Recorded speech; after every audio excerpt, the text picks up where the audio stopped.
नमस्ते विद्यार्थी मित्रों। श्री एसएन विद्यालय संचालित ई लर्निंग प्रोग्राम में हूँ सुनील मोटका धोरण 12 विद्यार्थीओं फरी एक वखत अभिवादन करता गर्व और आनंद बंनेनी लागणी अनुभवुं छुं। मित्रों, विपरीत समय ने संयोजीने केवी रीते एनो सदुपयोग करवो ए आप सर्वे आपनी अथाग मेहनत थकी एने बतावी दीधुं। मित्रों, सतत प्रेक्टिस करजो। मैं तमने आवा એટલા માટે પણ યાદ દેવડાવી કે 12મા ધોરણના પહેલા જ લેક્ચરમાં મેં એક વાતનો ઉલ્લેખ કરેલો કે 10મા ધોરણના સાદો વર્તમાનકાળ, સાદો ભૂતકાળ, ભવિષ્યકાળ અને સહાયકારક ક્રિયાપદની જે રચના છે, જે ટેન્સીસ છે અને એ બધી જે એક્ટિવ પેસિવની રચના એ 10મા ધોરણના વિડીયોમાંથી જોજો અને બાકી તો બધા જ કાર્ડ આપણે 12મા ધોરણમાં ભણી લીધા।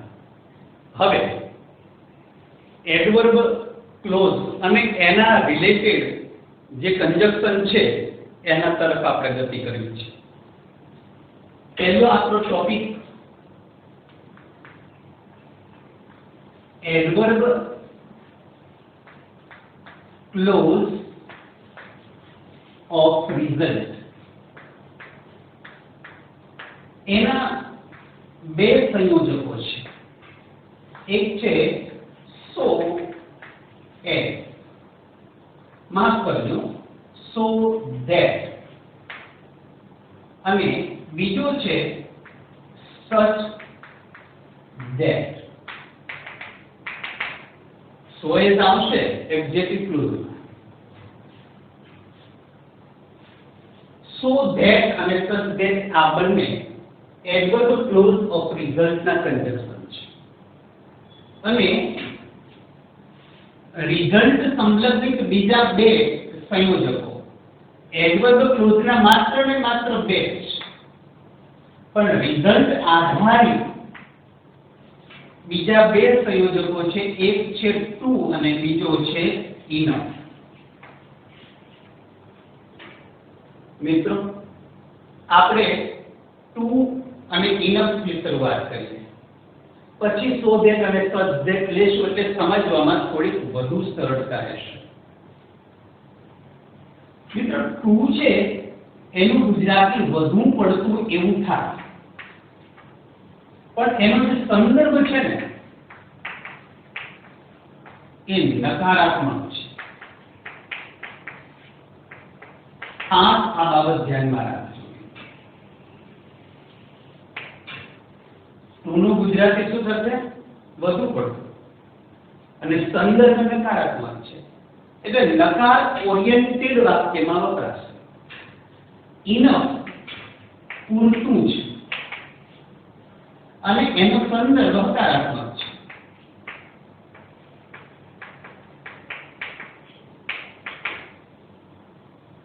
અને જ્યારે હકારાત્મક હોય ત્યારે હકાર અને નકાર બંને વાક્યમાં વપરાય। નકાર બનાવતી વખતે નોટ મૂકવું પડે, બાકી જે નકારાત્મક અર્થ ધરાવે છે ને એ ક્યારે હકાર નથી બનાવી શકાય। શરૂઆત આપણે ટુ થી કરીએ। મિત્રો, ફરી એક વખત યાદ દેવડાવું કે એનો સંદર્ભ કેવો છે? નકારાત્મક છે। એની વાક્ય બનાવવાની રીત બે પ્રકારની સમજીએ। પહેલું, આ નામ ક્રિયા કરી શકે,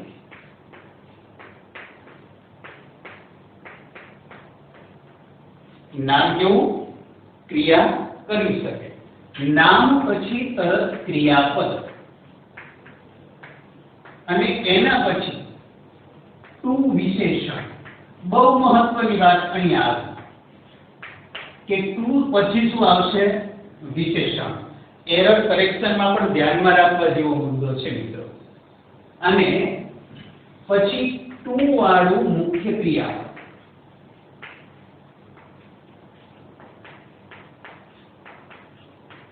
વાક્ય પૂરું કરવાનું। આ બે વસ્તુ ધ્યાનમાં રાખવાની છે, ખાસ બહુ અગત્યની છે। વિશેષણની પહેલા too spelling T double O અને એના પછી ટુ વાળું મુખ્ય ક્રિયાપદ છે તો A2TO ઇન્ફિનિટિવ. બરાબર. ફરી એક વખત આપણે રચના તૈયાર કરીએ. નામ, ક્રિયાપદ, ટુ વિશેષણ, ટુ મૂળરૂપ. ચાર વસ્તુ યાદ રાખજો પણ ખાસ ટુ વિશેષણ, ટુ મૂળરૂપ. પેલી ભજનની કે ગુજરાતીમાં પંક્તિ છે ને, તુઈ રામ, તુઈ કૃષ્ણ, તુઈ માતા, તુઈ પિતા, બસ આપણે હવે એ રીતે કંઠસ્થ કરવાનું. ટુ વિશેષણ, ટુ મૂળરૂપ, ટુ વિશેષણ, ટુ મૂળરૂપ. નામ, ક્રિયાપદ, ટુ વિશેષણ, ટુ મૂળરૂપ. યાદ રાખજો મિત્રો. અને આ નામ કેવું હોવું જોઈએ? ક્રિયા કરી શકે તેવું. હું ઉદાહરણ લઈને સમજાવવાનો પ્રયાસ કરું. આપણે મીનિંગફુલ સેન્ટેન્સ બનાવવાનું પણ આવશે. જે બે ત્રણ વાક્યો હોય એ બે ત્રણ વાક્યોને યોગ્ય કન્જક્શનનો ઉપયોગ કરી અને જોડવાનું. કમ્પ્લીટ ધ સેન્ટેન્સમાં પણ બહુ જ અગત્યનું છે. એરર કરેક્શનમાં પણ આ એટલી જ અગત્યતા ધરાવે છે. અને જ્યારે કંઈ પણ વસ્તુ આપણે જાતે બનાવીને લખવાની હોય ને કોમ્પોઝિશન સેક્શનમાં, ત્યારે પણ આનો અઢળક ઉપયોગ આપણે આપણી ક્ષમતા મુજબ મિત્રો કરી શકીએ. એક ઉદાહરણ કે મનન is really short. Full stop. બીજું વાક્ય છે he cannot reach the shell. Full stop. Gujarati સમજીએ. મનન એ ઠીંગણો છે, શોર્ટ છે, નીચો છે.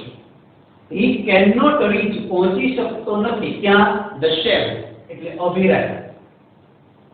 સામાન્ય રીતે ગામડામાં હોય છે જે માળિયાને એક એવું જ સ્વરૂપ કે લાકડાની હોય ઉપરની સાઈડમાં અને ત્યાં વાસણ કે આ તેની બધી વસ્તુ ગોઠવેલી હોય છે. એ અભિરાય. ઠીંગણો છે એટલે પહોંચી શકતો નથી. હવે આ મનન છે એ ક્રિયા તો કરી શકે છે પહોંચવાની કે ન પહોંચવાની, પ્રયત્ન કરે છે. પહોંચે ન પહોંચે અલગ વસ્તુ છે. એટલે આ ક્રિયા કરી શકે તેવું નામ થયું. એટલે ક્રિયા કરી શકે તેવા નામને આ બે વાક્યમાં જોડીએ. પહેલા મૂકવાનું છે તો મનન, ક્રિયાપદ તો એના આધારે મૂકવાનું છે એ. હવે વેરી, રિયલી, ઇન્ડીડ એ વધુ પડતો સંદર્ભ બતાવે છે ને, એ નિકટતા સૂચક શબ્દો ગણાય. એને દૂર કરવા પડે છે. એટલે આને દૂર કરવાનું. ટુ વિશેષણ મૂકવાનું છે તો વિશેષણ તો શોર્ટ છે એટલે રિયલની જગ્યાએ શું મૂકી દઈશું? ટુ વિશેષણ. નામ, ક્રિયાપદ, ટુ વિશેષણ. મનન ઇઝ ટુ શોર્ટ. હવે શું મૂકવાનું છે? ટુ વાળું મૂળરૂપ. હવે એક જ વાક્ય બનાવવાનું છે તો મનન માટે જી વપરાનું છે મિત્રો, તો એને દૂર કરવું પડશે. ટુ મૂળરૂપ મૂકવાનું છે તો મૂળરૂપ આ રહ્યું એટલે ટુ રીચ. હવે તમને એમ થઈ જશે સાહેબ કેન નોટ કેમ દૂર કર્યું? અહીંયા નોટ નો સંદર્ભ તો ટુ લઈ લે છે કારણ કે એનો નકારાત્મક સંદર્ભ છે. આ નોટ માટે જ કેન નો ઉપયોગ કરવામાં આવ્યો છે. સહાયકારક ક્રિયાપદની જરૂર પડે છે. જ્યારે કોઈ પણમાં નોટ મૂકવું હોય વાક્યમાં તો ટુ બી ની જરૂર પડે કારણ સહાયકારક ક્રિયાપદની આવશ્યકતા પડે એટલે નોટને દૂર કરી નાખ્યું છે.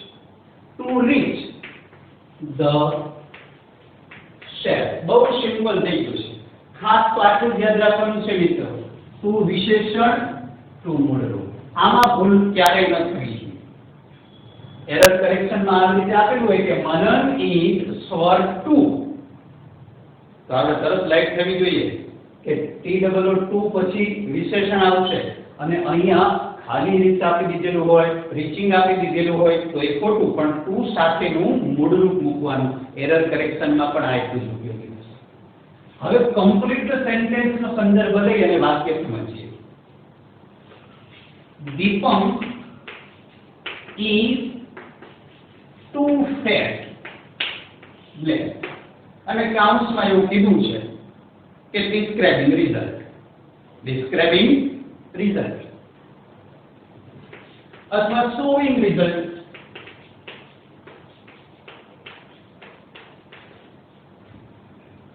તો ફેટ દીપમ થોડો જાડો છે, તો જાડો ક્રિયા શું ન કરી શકે? એટલે તરત મગજમાં આવે જાડો વ્યક્તિ બહુ ઝડપથી દોડી શકે નહીં. એટલે વિશેષણ સાથેની ક્રિયા આપણા મગજમાં સેટ કરતી જવાની. ચલો બનાવ. Deepam is too fat. તો ટુ વિશેષણ આવી ગયું. હવે ટુ મૂળરૂપ મૂકવાનું છે, તો દોડવા માટે અંગ્રેજી શું થશે? રન. તો ટુ રન ફાસ્ટ. પૂર્ણ વિરામ. Deepam is too fat to run fast. આપણે મગજમાં સેટ થઈ જ જવું જોઈએ કે થીંગણો છે તો થીંગણો વ્યક્તિ શું ન કરી શકે? તો કે ઊંચે પહોંચી ન શકે. જાડો વ્યક્તિ છે એ શું ન કરી શકે? તો કે ઝડપથી દોડી શકે નહીં. બીજું ઉદાહરણ આપું. નીલા is too dull. હવે ડલ કોઈ પણ હોય તો એ શું ન કરી શકે? એક તો પેપર વ્યવસ્થિત રીતે લખી શકે નહીં, વર્ગખંડમાં ધ્યાન આપી શકે નહીં, વધુ માર્ક મેળવી શકે નહીં. તમને જે એના અનુરૂપ ક્રિયા યોગ્ય લાગે એ લખવાનું. પણ પછી ડલ હોય એ ઝડપથી દોડવાનું કે ન દોડવાનું એ વસ્તુ યોગ્ય હોય નહીં. એના માટે તો તમારે પોતે જ વિશેષણ સાથેની નકારાત્મક ક્રિયાનો સંદર્ભ લેવાનો રહેશે. યોગ્ય વાક્ય સેન્સફુલ બનાવવાનું છે, મીનિંગફુલ બનાવવાનું છે. જવાબ શું થશે? નીલા is too dull to get good marks. Neela is too dull to get good marks. બીજી મેં વાત કરી ને, to justify the paper. પેપરને ન્યાય આનો આપી શકે જે સામાન્ય ડલ હોય છે. પછીનું વાત, નિર્મલ is too poor. હવે ગરીબ શું ક્રિયા ન કરી શકે? તો એક તો કોઈ મદદ ન કરી શકે, આર્થિક ઇકોનોમિકલી મદદ ન કરી શકે. બીજું શું ન કરી શકે? તો કે સોનું અત્યારે બહુ જ મોંઘું છે, ચાંદી બહુ જ મોંઘું છે, તો ગરીબ વ્યક્તિ એ ખરીદી શકે નહીં. તો એ ક્રિયા ન કરી શકે તેવી નકારાત્મક સંદર્ભ તમે ઘણા બધા શોધી શકો છો. તો જવાબ શું થશે? નિર્મલ is too poor to buy gold. to વિશેષણ, to મૂળ, to buy gold. સમજણ પડી ગઈ મિત્રો? તો આવા ઘણા બધા વિશેષણો હોઈ શકે જેની નકારાત્મક ક્રિયા ધરાવતા તમે વાક્યો વિચારી રહ્યા છો. આપણે અત્યારે ટુ આ ચારે ચાર નામ ક્રિયા કરી શકે તેવા ભણ્યા. હવે ક્રિયા ન કરી શકે તેવા નામ સાથેની વાક્ય બનાવવાની રીત લઈ અને વાક્યનો અભ્યાસ કરીએ એ પહેલા ફરી એક વખત હું તમને રિવિઝન કરાવી દઉં. ટુ અગત્યનું છે, વધુ પડતું અગત્યનું છે. કેટલી જગ્યાએ મેં તમને કહી દીધું. એની વાક્ય બનાવવાની રીતમાં જો વાક્યની શરૂઆતમાં નામ ક્રિયા કરી શકે તો પહેલા નામ, ક્રિયાપદ, ટુ વિશેષણ, ટુ મૂળરૂપ. નામ, ક્રિયાપદ, ટુ વિશેષણ, ટુ મૂળરૂપ. હવે માનો કે કોઈ વ્યક્તિ ગ્રીડી છે, લોભી વ્યક્તિ છે, તો લોભી વ્યક્તિ શું કરે? શું ન કરે? બીજાને મદદ કરે? ન કરી શકે. તો he is too greedy to help others.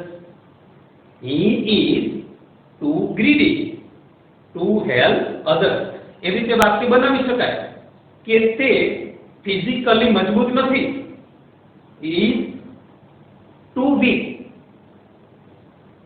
તો પછી એને ફિઝિકલી મજબૂત ન હોય તો શું ન કરી શકે? વિચારો તમે. બોલો, કોઈ વસ્તુ ઉંચકી શકે? ન ઉંચકી શકે. કોઈ વ્યક્તિ સાથે કુસ્તી કરી શકે? ન કરી શકે. કુસ્તી મતલબ જાણો છો ને ઇંગ્લિશમાં wrestling.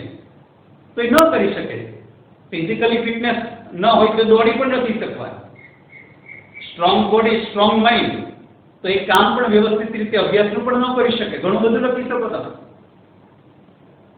He is too weak to work hard. લખી શકાય મિત્રો. એવી રીતે તમે વિશેષણ અને એનો નકારાત્મક સંદર્ભ વાળે ક્રિયા ધરાવતા પાંચેક વાક્યો મારી હાજરીમાં તમે લખજો. થોડાક સમય માટે હું વિડીયો પોઝ કરું છું મિત્રો. નામ ક્રિયા કરી શકે તેવું હોવું જોઈએ. બરાબર ને મિત્રો? વિડીયો પોઝ થાય છે.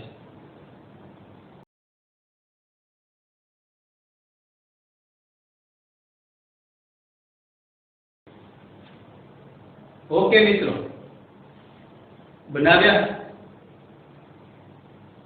અને સાચા જ પડે. વાક્ય બનાવવાની રીત સાચી હોય ને એટલે કોઈ પણ વાક્ય અઘરું નથી. પણ પેલી વાત યાદ રાખવાની, નામ ક્રિયાપદ ટુ વિશેષણ ટુ મૂળરૂપ. અરે જ્યારે તમને એમ લાગે કે હું ફ્રી છું અને મારે આ બોલવું છે, જમતા જમતા જેમાં પછી નામ ક્રિયાપદ ટુ વિશેષણ ટુ મૂળરૂપ બસ બોલે રાખજો. આ ટોપિક હાથ મેચમાં થઈ જશે. હવે એનો જે બીજો વિભાગ છે એ નામ ક્રિયા ન કરી શકે તેવું. આ નામ ક્રિયા ન કરી શકે તેવું. તો નામ પછી તો ક્રિયાપદ આવવાનું છે અને પછી ટુ વિશેષણ. આટલો કોઈ પણ પ્રકારનો ફેરફાર થવાનો નથી. નામ ક્રિયાપદ ટુ વિશેષણ એટલું તો રહેવાનું છે, પણ ક્રિયા કરી શકે તેવું નામની તો આવશ્યકતા રહેવાની છે. અને એ વખતે આપણે અહીંયા ફોર સાથે નામ જોડવાનું અથવા તો સર્વનામની કર્મ વિભક્તિ. નામ હોય તો એનું એ જ રહેશે, પણ સર્વનામની કર્મ વિભક્તિ કઈ? આઈ નું શું થશે? મી. વી નું અ. યુ નું યુ. બહુવચનના યુ નું પણ યુ જ. હી નું હિમ. સી નું હર. ઈટ નું ઈટ. દે નું ધેમ. એ અગાઉ આપણે પેસિવ વોઇસમાં ભણ્યા છીએ, પણ છતાંય હું એક વખત અહીંયા લખી દઉં. સર્વનામની કર્મ વિભક્તિ. મિત્રો ભૂલ ન પડવી જોઈએ. આ બાબતે ખાસ ધ્યાનમાં રાખજો. તો આઈ હોય, હું લખતો નથી આ એક વચન, બહુવચન, પ્રથમ પુરુષ, બીજો પુરુષ, તમને બધાને ખબર પડી જ જાય. આઈ ની કર્મ વિભક્તિ મી. વી નું અ. બીજો પુરુષ યુ નું યુ. બહુવચનના યુ નું પણ યુ. જે પેસિવ વોઇસમાં કર્તાને બાય વડે જોડીએ છીએ અને મૂકીએ છીએ ને બસ એ જ. હી નું હિમ. સી નું હર. ઈટ નું ઈટ. અને દે નું થશે ધેમ. અને પછી તરત જ ટુ વાળું મુખ્ય ક્રિયાપદ. એટલે કે ક્રિયાપદનું મૂળરૂપ અથવા તો મૂળરૂપ. વાક્ય પૂરું કરો. હવે પેલી વાક્ય બનાવવાની રીત અને આ વાક્ય બનાવવાની રીતમાં માત્ર ફેર કેટલો છે? વધારે શું મૂક્યું મેં? આટલું જ. તમે જો નામ ક્રિયાપદ ટુ વિશેષણ ટુ મૂળરૂપ તો છે, પણ આ નામ ક્રિયા કરી શકતું નથી. એટલે ક્રિયા કરી શકે એવું નામ અને સર્વનામ મૂકવું પડે વાક્યમાં. એટલે આપણે મૂક્યું. અને હવે જો કદાચ આને પેસિવ વોઇસમાં રજૂ કરવાનું થાય, કરવું હોય આપણે જાતે બનાવવામાં આવે, અથવા તો સાયન્સ વાળા વિદ્યાર્થીઓને 4 ઓપ્શન હોય તો એમાં પેસિવ વોઇસનું વાક્ય હોય. આમાં પેસિવ વોઇસ ના આવશે, પેલામાં પેસિવ વોઇસ નહીં આવે. તો કેવી રીતે હશે? તો અહીંયા હશે two plus B. Two be ભૂતકૃદન. આપણે બી વચ્ચે પ્લસ નથી મૂકવું. ટુ બી ભૂતકૃદન અહીંયા મૂકીએ. બાય વડે અહીંયા ક્રિયા કરી શકે ને કેવું નામ અને સર્વનામ. એટલે બાય વડે ક્રિયા કરી શકે તે નામ અથવા સર્વનામની કર્મ વિભક્તિ.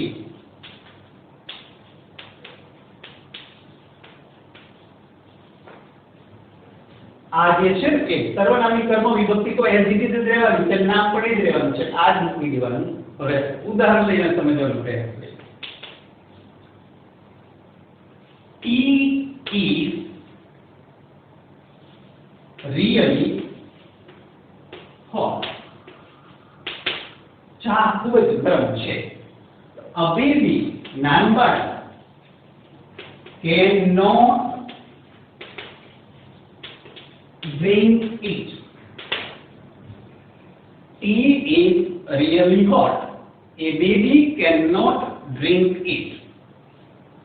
તો મિત્રો મેં તમને પહેલા સંદર્ભમાં કીધું હતું ને કે ભાઈ રિયલી શબ્દને કાઢી નાખવાનો છે. રિયલી હોય, વેરી હોય, ઇન્ડીડ હોય એને દૂર કરશો. હવે તમે જુઓ વાક્યની શરૂઆતમાં જે આ નામ છે ટી, એ ક્રિયા કરી શકે ન કરી શકે એટલે લખી આપણે ઈ એની સાથે ઈ.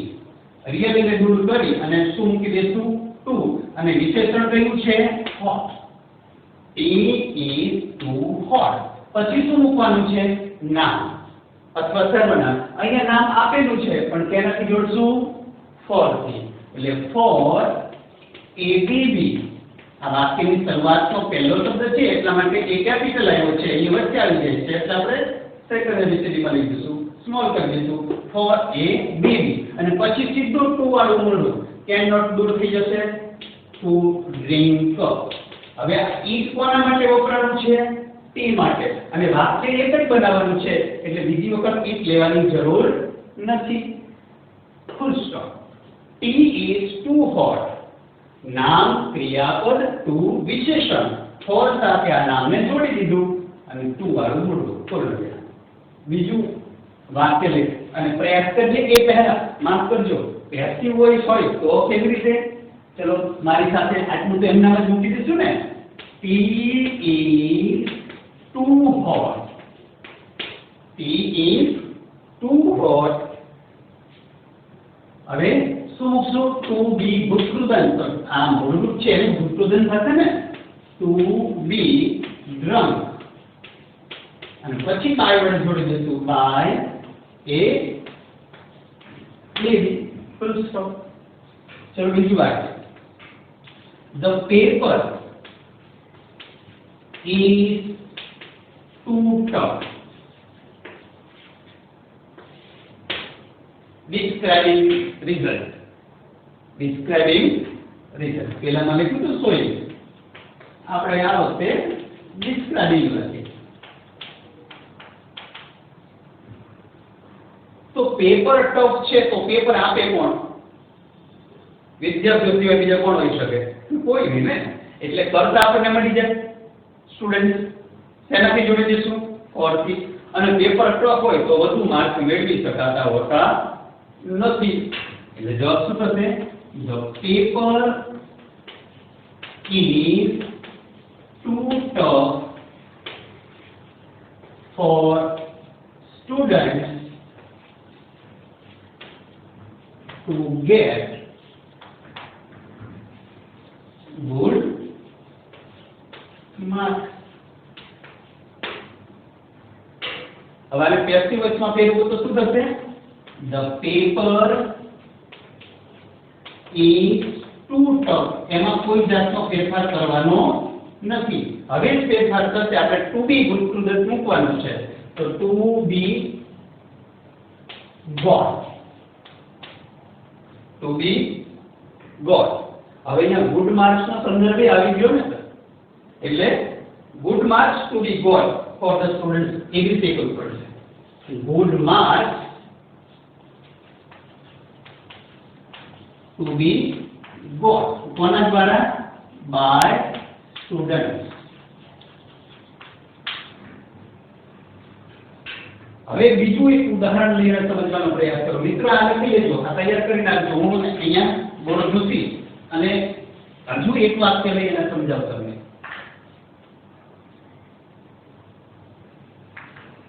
Gold is too costly.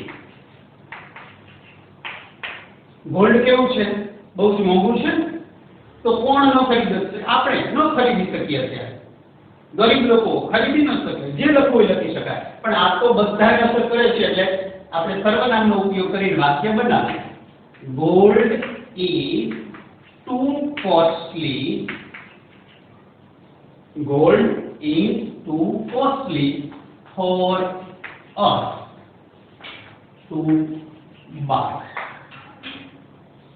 For us to buy. હવે આને આપણે પેસિવ વોઇસમાં ફેરવવું છે. કેવી રીતે થશે? Gold is too costly.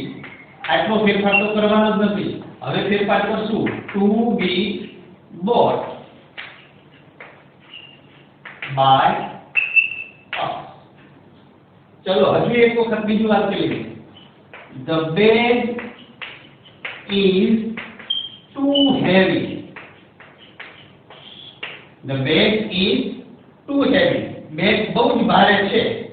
તો બાળક છે, બેબી છે, ચાઇલ્ડ છે, એ ઉપાડી શકે? ન ઉપાડી શકે.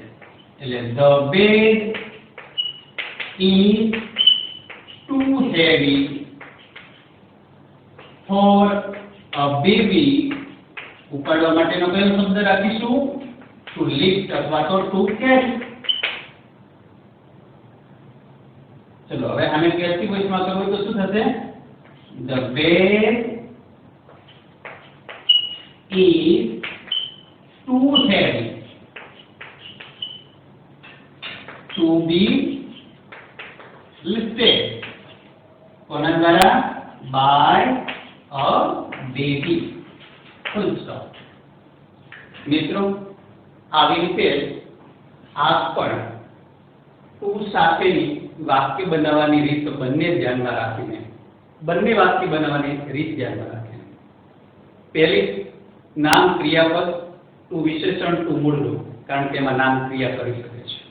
બીજી નામ ક્રિયાપદ ટુ વિશેષણ એઝ ઇટ ઇઝ એમ નામ જ રહેવાનું છે, પણ પેલું નામ ક્રિયા નથી કરી શકતું, એટલે વિશેષણ પછી ઓર સાથે નામ અથવા તો સર્વનામની કર્મ વિભક્તિ મૂકી અને પછી વાક્ય બનાવવાનું પૂરું કરશું ટુ મૂળરૂપ મૂકીને.